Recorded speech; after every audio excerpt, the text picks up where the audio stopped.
guys, getting ready for a trip to UTEP here, getting back in conference play for both of you guys. Could you just speak to the importance of this game? Every game's important, right? But you're back in conference now.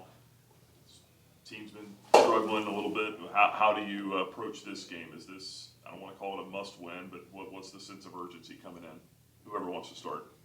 It's really just about our team, just, getting our feedback under us. It's really about us, getting to the brand of football that we know and that we kind of have the standard for when it comes to our team and what we want to do and what we like to do.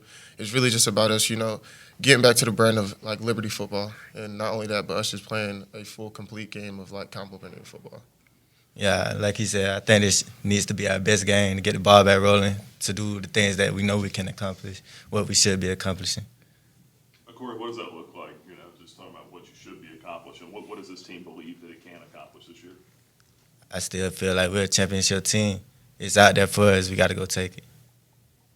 Juju, with the offense, I mean, what have been the biggest inconsistencies? It doesn't help when you lose your quarterback, but just throughout the season, where have you seen the biggest inconsistencies and things you guys can make better? Just an execution. And then, like, missed assignments. Really, if we eliminate the missed assignments, and to me, execution will be much easier. We just got to lock in on our assignments and in every position group, and we lock in on that. And that's kind of what we like. We kind of put an emphasis on is no missed assignments. We do our job. Everybody does their job. We can execute. Has that made it hard for you too when they're trying to get you the ball and it feels like some things have just kind of broken down, especially on the perimeter? Oh, yes, sir. Yes, sir, absolutely. I mean, it makes it hard for me, but it also, like, there's been times where I've had missed assignments as well. So, it's about me also doing my job to make sure other people can get the ball as well. Just kind of asking about run on the perimeter. I mean, even before you came here, Chadwell's first year, they were doing so well at that. And last year was a little bit, it was pretty well. This year it's kind of been something defenses have keyed in on. What have you seen from opposing defenses that have kind of, limited that for you specifically, because that's kind of your job? Kind of keying me. Like, kind of keying where I am and what they think I'm going to do, which, I kind of expect teams to do that, especially, trying to get the ball on out in the perimeter, and then Evan being so successful running in between the tackles. I kind of expect teams to try to eliminate the perimeter runs. Corey, without Ryland for a while, how does that affect what you guys do in the back end of that defense? I don't feel like it affects us in any way. We had the guys to go fill in where he left off. We got the players. We'll have some people to step up, but they're ready. Will you be more in that role that he's been in, playing the high safety spot there?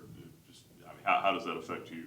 Me personally, I think I just continue doing some of the things I've been doing. I think Devin Henderson will pop up a little bit more.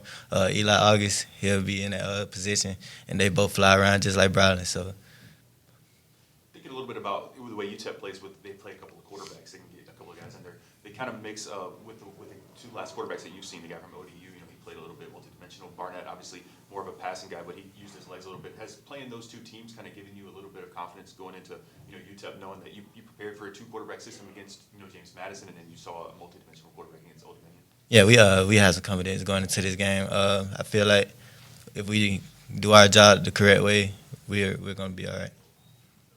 Juju, what are the vibes like in the locker room on the offensive side of the ball, especially after these last couple of weeks with you guys not being able to put a lot of points on the board? A lot of people would think it's kind of like really down or it's really low, but we kind of develop a new sense of like urgency in what we want to do and being the offense that we believe we can be. So I feel like it's a lot of energy going, especially into this game. Like, all right, let's get the ball rolling. Let's be who we think we can be, and let's just get it done.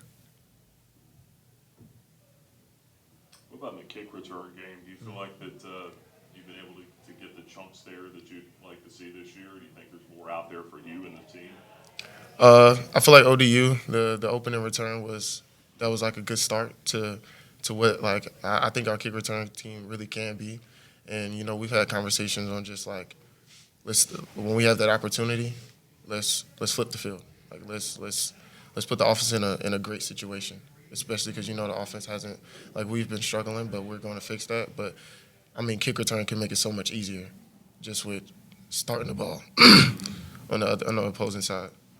What about their defense? You've had a little extra time to kind of look at them here. Has that helped? Do you feel like you have a good grasp of some of the things that they do well?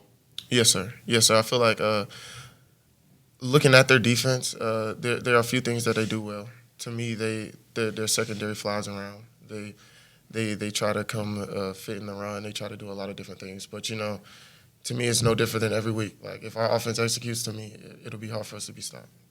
How different is the offensive line? You're running behind them since day one in fall. How different is this unit?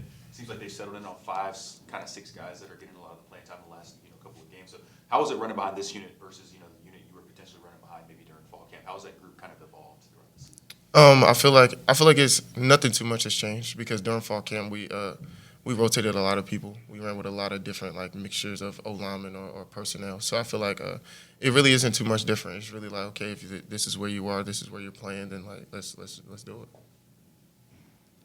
For both you guys, social media can be kind of a dangerous place, right? It's not even a real place sometimes. But for this team, are you guys noticing anything out there? Are you putting on the blinders, or just how are you, with external, talk and how do you guys handle that? Yeah, we have to put on the blinders. Only thing that matters is the people that's in this building right now. So we go out there and do what we do. We know we can do. The fans, they'll change with us. They'll start loving us again. So we just got to put on the blinders. Yeah, facts. Like similar to what he said, putting on the blinders, and the fans, they're when we're doing good, they with us. When we aren't, they aren't. Like I mean, that's kind of football in general. That's sports. So it's about putting on our blinders, getting what we need to get done, and we'll be all right.